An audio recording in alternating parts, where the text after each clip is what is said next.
Nah, pas gua cek ngolong di roda depan kiri ini, nah ini tuh yang udah mulai kot apa goyang-goyang tuh yang ini apa rak end.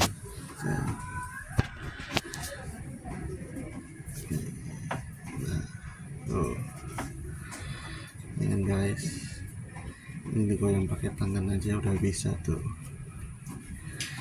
Terus ini link,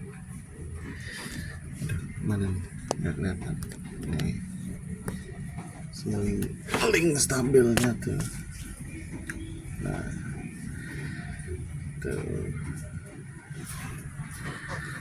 sama ini ball join nggak tahu masih oke atau enggak. Nih si ball join ini nih. Jadi itu yang mau gua cek, mau diganti ini rak end, nggak tahu dia sama long tarotnya nanti masih oke apa enggak. Terus rak end sama ini nih ball join itu guys. Jadi gua mau ke bengkel dulu.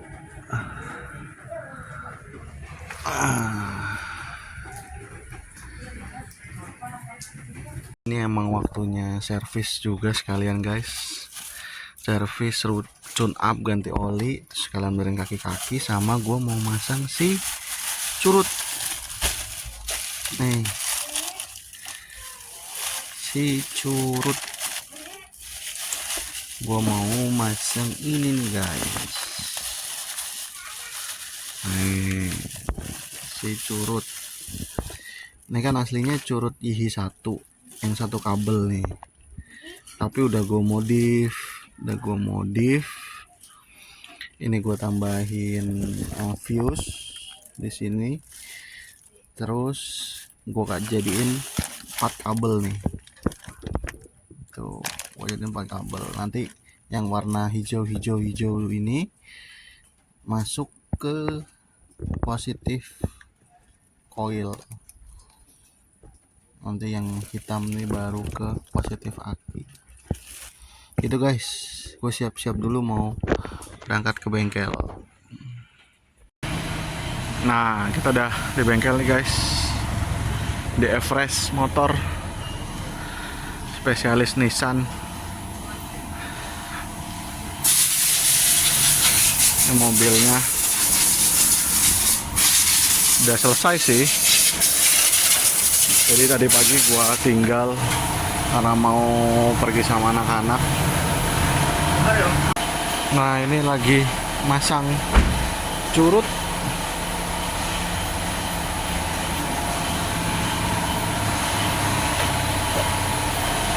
Jadi tadi apa aja Om kaki-kakinya? Nama Om Eko nih langsung. Power arm, rekstir, ring stabil. Sama apa? Bushing cross member. Itu makanya bunyinya gluduk-gluduk ya. Iya, iya. Gluduk-gluduk tuh link stabil, Om. Link stabil. Oh ya. Yang letak-letaknya rekstir. Oh, letak-letaknya rekstir. Jadi ini rekstirnya servis. Servis masih bisa ya. Garansi, Om. Oh, oke. Itu berarti long tarot, rack end semua ganti. Long tarotnya masih aman. Long tarot. Jadinya Rack end ganti. Oh. Iya, emang tadi pagi tuh tak goyang pakai tangan tuh bisa rack end-nya. Saking udah lemah. Ya, kalau long tarotnya bagus. Long tarot bagus. Ball join? Ball joinnya kan tadi gantinya satu set, Om, armnya, Om. Oh iya, karena ganti arm satu set. Oh, ini ya armnya nih. Nih dia itu. Oh, ini yang lamanya nih. Oh, ini ya pecah. Makanya sekalian aja satu set tuh dapat itu. Ini udah oblak, Om. Oh, karena beli satu set kan jadi dapat itu sama ini sekalian. Oke. Ya. Garansi Rakstir. Garansi berapa? Garansinya 1 tahun om. Garansi 1 tahun tuh. Garansi 1 tahun Kalau untuk spare Rakstir. part ngikutin dari toko 3 bulan garansinya. Oh gitu. Spare part juga ada garansi 3 bulan. Garansi dari toko. Oke. Kaki-kaki yang lainnya masih aman. Masih aman. Nah, nanti berikutnya shock sama support shock. Shock sama support shock ini. Ya, tapi belum terasa sih Belum. kalau Oke. Siap. Estimasi berapa perkiraan support? tergantung mereknya om, ori Kalau- atau yang ini. Maksudnya standar aja ya, nggak yang terlalu. Kalau untuk kayak bel sama pasang satu set kurang lebihnya 1,5 om. Shock Oh, Sup. sama support shocknya. support shocknya itu kalau yang biasa bagus harganya di rank 200 sampai 300-an om. Berarti 300 lah ya. Kalau originalnya kan 650 om. Ya, itu 300 tapi udah mending lah ya. Udah bagus. Berarti 600 sama 1,5 tadi ya. Sekitar 2 sampai 2,1 ya. 2,1 lah ya. Itu udah sama ongkos. Udah ada sama ongkos. Oke. Siap.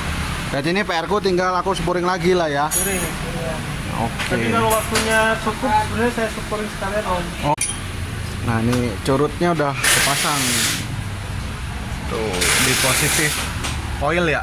Ya, Positif. cek om, laptop. 12 volt. Oke, sip. Nah, kan setelah selesai perbaikan kaki-kaki itu, pasang curut, servis tune up dan lain-lain udah selesai, itu kan udah sore banget. Nah, pas gue mau pulang, ada aja bendek starternya error. Jadi posisi mobil pas di starter udah nyala harusnya tuh mobil, tapi switch solenoid di starter itu, dinamo starter, di si switch starternya tuh solenoid dalamnya tuh nggak mau misah, jadi connect terus. Alhasil tuh mobil jadi kayaknya starter mulu, cek gitu terus. Udah sore posisi, nyari bengkel spare part yang masih buka nggak ada, di bengkel Everest nggak punya stok yang ready. Gue bingung kan, gimana ini gue pulangnya. Kalau masalahnya itu nggak kuat starter, digetok-getok doang sampai dia bisa starter, oke lah, gue masih bisa pulang. Nah ini kan masalahnya itu konektor solenoid switchnya di situ tuh nyambung terus. Harusnya kan kalau posisi mobil sudah on, si solenoidnya itu kebuka.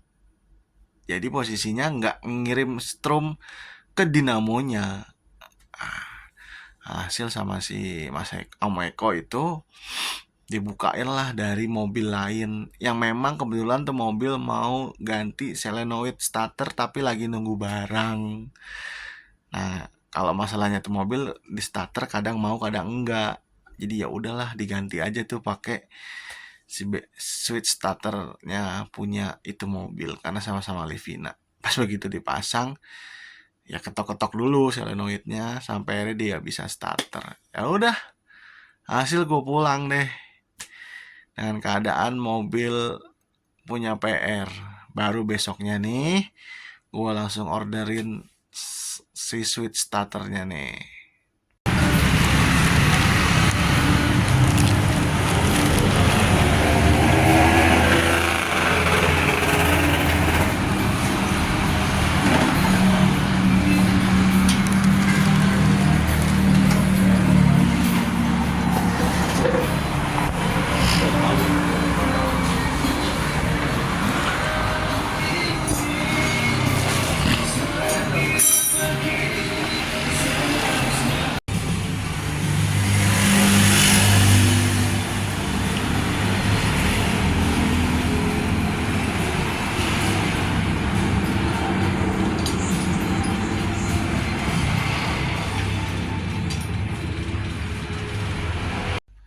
Nah, besokannya udah tuh kan langsung gue ganti dinamo starter.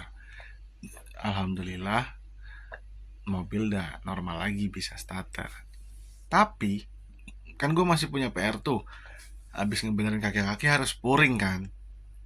Kelar dari bengkel dinamo gue pasang si solenoid steker itu, gue langsung OTW ke tempat spuring. Dan ternyata ditolak sama tempat spuring dengan alasan, kata dia, rak setirnya masih oblak, goyang.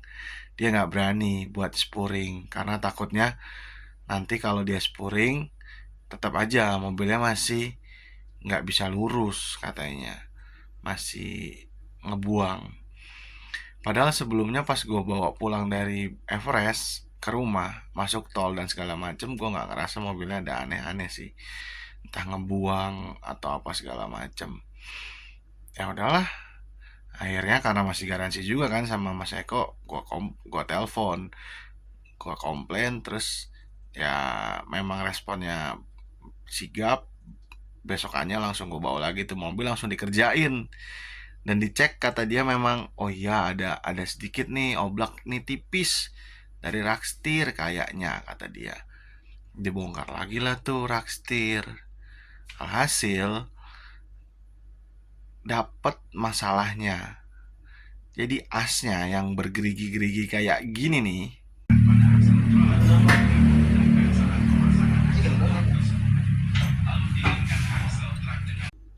nah as yang bergerigi itu bagian tengahnya itu kan ada rak and pinion tuh dari setir begini kan, lurus. Nah terus nyambung ke rak pinion itu, nyambung ke as tadi tuh yang ada gerigi-geriginya. Nah di bagian tengah, pas setir bagian tengah roda lagi lurus, di bagian itu ada gerigi yang oblak dikit. Jadi alhasil si setir gua kalau lagi lurus itu ada free-nya sedikit, tapi emang tipis banget sih. Gua ngerasa emang ada free-nya, tapi tuh tipis banget. Kalau mobil udah lagi jalan di tol kencang sekalipun tuh nggak berasa sama sekali oblaknya. Lewat jalan rusak juga nggak berasa. Nah terus dikerjain lah alhasil sama Mas Eko. Dia udah berusaha untuk cari copotan si asnya doang tapi nggak nemu. Ya udah, hasil sama Mas Eko tetap dipasang lagi dengan keadaan seperti itu, tapi setir gue dibikin agak sedikit lebih keras setelannya. Ya gue masih nggak masalah sih sebenarnya. Nah terus pas semua udah kepasang rapi, ternyata baru ketemu PR selanjutnya yang bikin gue rasa kok roda gue nih oblak ya. Gue geser kanan kiri oblak, gue geser atas bawah oblak, padahal udah ganti semua tuh. Ternyata ada masalah lagi. Hub wheelnya kayaknya, bukan kayaknya sih, emang pasti hub wheelnya yang somplak. Jadi hub wheelnya tuh bermasalah karena ball joint udah ganti, rack end udah baru semua tuh kaki-kaki, tapi ban gue masih oblak, itu bunyi jeduk jeduk jeduk. Ya udahlah, gue udah capek ngebengkel terus juga, udah capek gue. Udah akhirnya gue skip dulu dengan keadaan sekarang tuh mobil masih ada PR di bagian hub wheelnya. Gitu guys. Untuk nextnya paling gue akan benerin dulu itu hub wheelnya sih, karena yang lainnya tuh udah diperbarui dan udah oke. Rak setir tuh yang oblak tipis itu nggak masalah buat gue, nggak, karena nggak begitu berasa. Kan sebenarnya dari awal juga gue nggak merasa ada yang aneh di bagian steering, karena nggak bisa spuring aja kan, ditolak sama bengkel spuring yang pertama. Alhasil ya udah gue komplain. Nah tapi setelah itu, setelah selesai perbaikan yang kedua kalinya, gue datang ke tempat spuring yang lain. Akhirnya gue nggak ke tempat spuring yang awalnya gue ditolak itu, tapi fine aja. Gue bisa semuanya oke, udah dicek sama si bengkel spuring yang kedua itu, semua nggak ada masalah, dan akhirnya mobil gue bisa di spuring. Oke, jadi gitu aja dulu guys video kali ini yang menurut gue semoga bermanfaat buat kalian yang mau melakukan perbaikan kaki-kaki Grand Livina kalian. Untuk berapa habis totalnya gue akan spill invoice-nya dari Everest Motor. Ini dia guys. See you in the next video. Semoga bermanfaat buat kalian di video ini. Wassalamualaikum warahmatullahi wabarakatuh.